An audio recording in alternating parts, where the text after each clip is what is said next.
मैं रमज़ान हाँ जी उर्फ अरशाद चक नंबर 71 71 भी 12 शायसी मकान गिर गया जी। तो 2 बेटे फौत हो गए, एक बेटी फौत हो गई, एक बीवी फौत हो गई। तो हुकूमत ने आखा जी तारी इमदाद कर सकते, लेकिन इमदाद उन्होंने नहीं की। मेरा बाजू केड़ा है वह भी काम नहीं करता, उन्हें सट्टा वावा लग गई हैं। बच्चा जी मेरा इनका बाजू कट्टा होया है, ये भी काम नहीं कर सकता।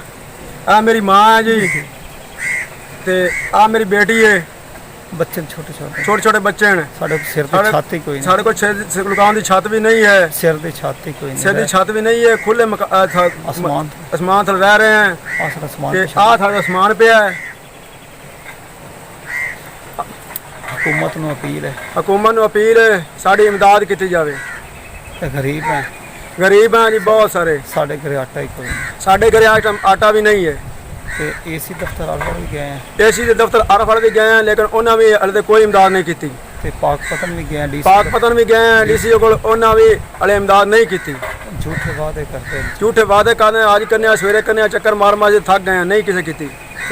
साड़ी इमदाद की जाए, साड़ी इमदाद की जाए जी। हुकूमत नूं अपील है साड़ी इमदाद की जाए, ताकि असं मकान बना लवीए, असीं एक अपना मकान बना लीए जिन्हें असीं रह लीए।